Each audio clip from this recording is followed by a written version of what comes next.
So we found our first treasure on A Earth. Duracell battery. Yes. I don't know if they actually got sponsored by stuff, but all the stuff is actually real. Oh yeah. Yeah, which is another cool thing about it. So Mhm. there's like Yoo-hoo,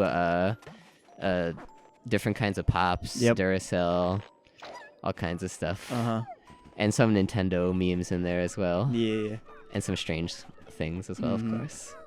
Excellent. So see, I can just leave them do their thing. And so what we'll need to do is a new mechanic, these bags. It takes a certain amount of Pikmin to smash them. You have to weigh it down. Yes. So we actually don't have enough Pikmin yet to carry that. And I think that's another new mechanic is digging. They had to dig that out. Yeah. So once we destroy this item. Glorious reunion! Yay! Now Kith. Or just backflip, that works too. Precisely. That's how they... It's very athletic. Yes. That's why they're so good in Smash. Yeah. They're actually very athletic. Mm-hmm.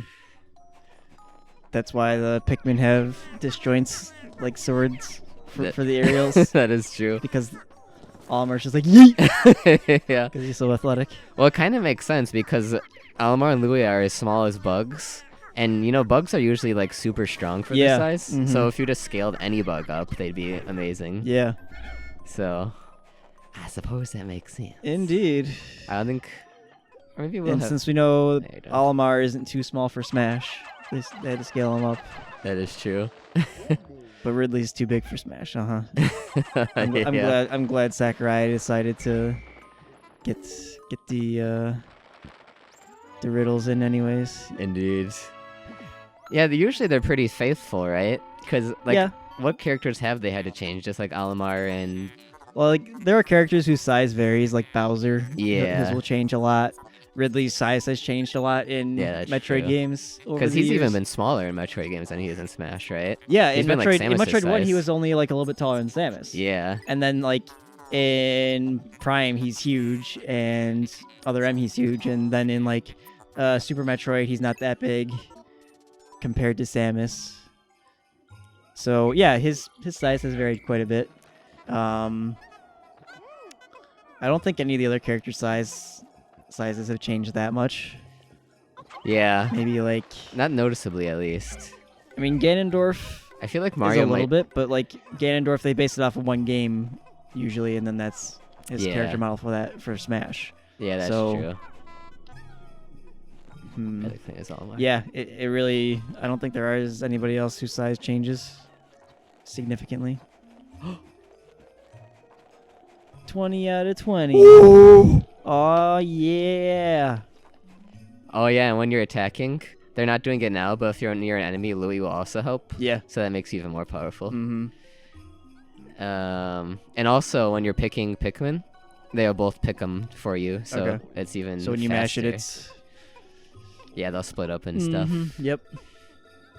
Yeah, so the objectives are a little bit slow, of course, this first day as a tutorial-esque thing. Yeah. Yeah. Of course.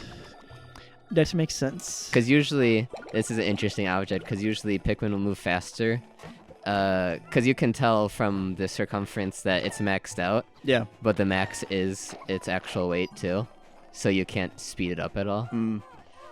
But it's funny, if you watch any percent speedruns, they spend like most of the game on this first day. Yeah. Because you can like do, you know, You can just cheese stuff after yeah, that. break out of bounds and stuff, Yeah. and sequence break and all this crazy stuff. Uh-huh.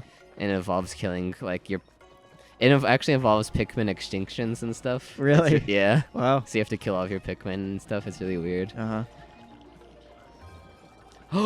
Let's see how much the Duracell battery is worth. What? 280 Pocos! Ooh, nice. Courage Reactor. It names all of them too. Yeah. And then there's actually a compendiary or whatever. Compendium. Compendium, yeah. Where he'll give a little Well, Almar will explain it. And Okay. then once you beat the game, Uh-huh. the ship will do a sales pitch for each one. Nice. And then also when you beat each enemy you defeat Mhm. gets put into the bestiary. Yeah. And Almar will give you useful information about it. And then once Uh-huh. you beat the game, Louis will tell you how to cook it. Excellent. So there's some hilarious ones of that too. Mm-hmm. So I might look into those for like our last recording session Yeah. to just see some highlights. For sure. Sounds epic, bro. And the ship's just telling us it was a fruitful day. One other thing I just realized about this setup right now. Yeah, we can't really look at each other. No, that's not what I'm talking about. We don't know how long we've been recording for. Oh yeah, I had thought about that too when we first But- sat down. Like, Yeah. Oh well. I mean, assume that was shorter than a normal day. I guess we should probably. Actually, I could probably put like a timer on. Yeah, I my mean, watch. just check when we start recording, Yeah. because I mean it doesn't matter that much. Yeah. So Especially we with could just how go until structured we're tired Pikmin is. anyways, because that's kind of what we normally do. Too. Yeah, that's true. Because I mean, I'm usually pretty tired after the hour limit. Yeah. Like last week, I was dead. It was the hour and a half. Yeah. Oh, we get our day recap. They enhance this. Mm-hmm. Oh. I like Sell Pikmin Short in my top list. It might be my favorite game. I don't know. I don't know. They have different things going for them, you know. This has the most nostalgia for me of any game, so. Mhm. What else would you put as possible favorite Fire Emblem? Yeah, Fire Emblem. It might be Three Houses now, actually. And Mass I think Effect. Three Houses is definitely my favorite Fire Emblem game, but I don't know if I put Fire Emblem in my top favorite franchises of all time. Yeah. Yeah.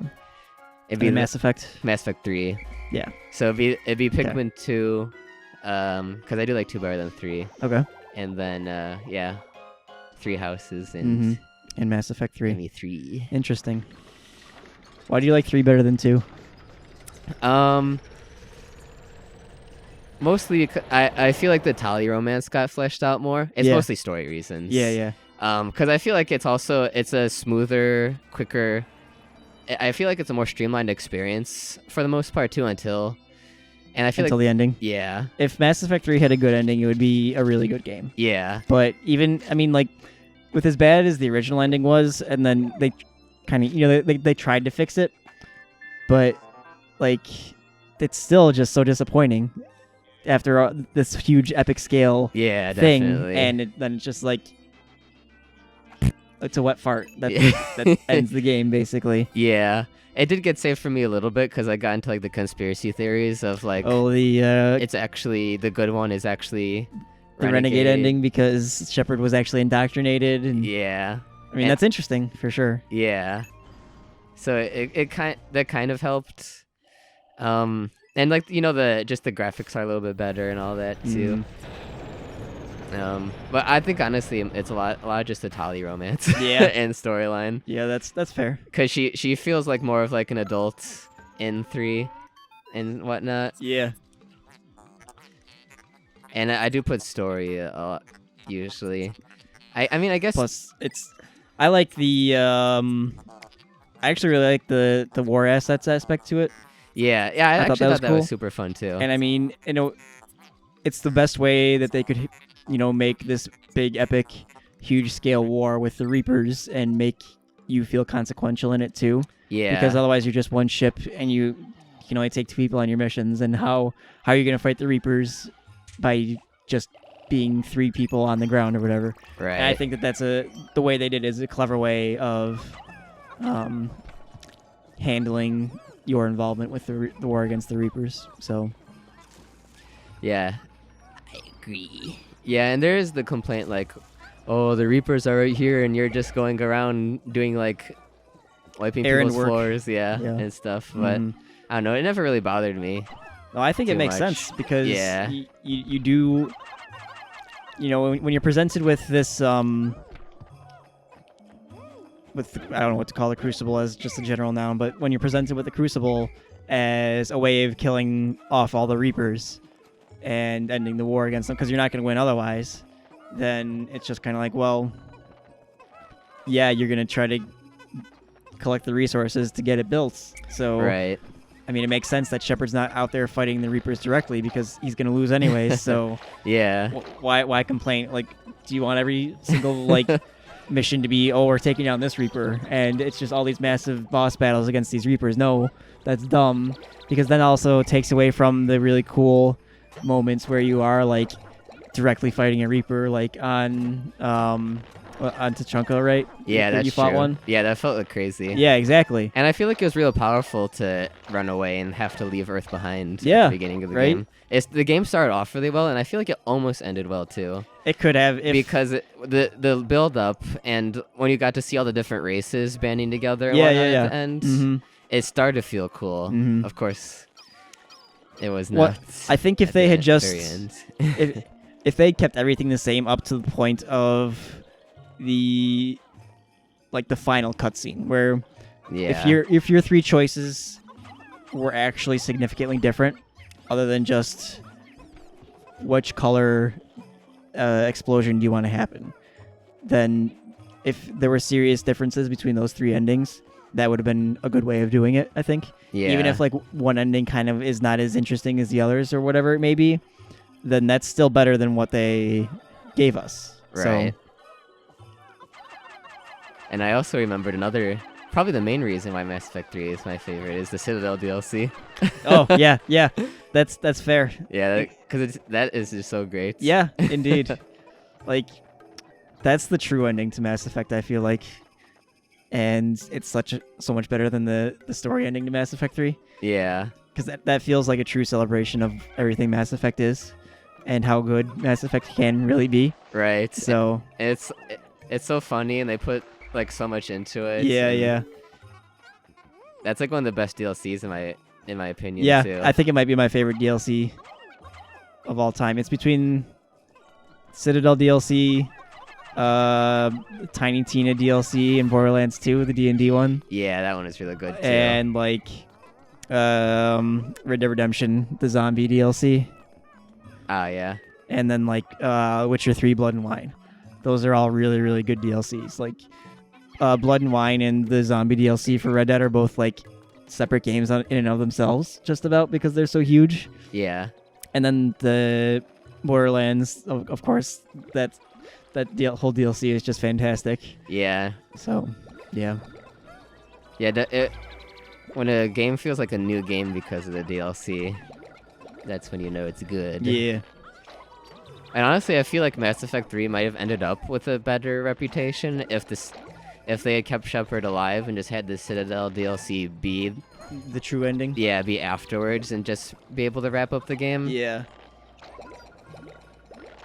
Yeah, that's true.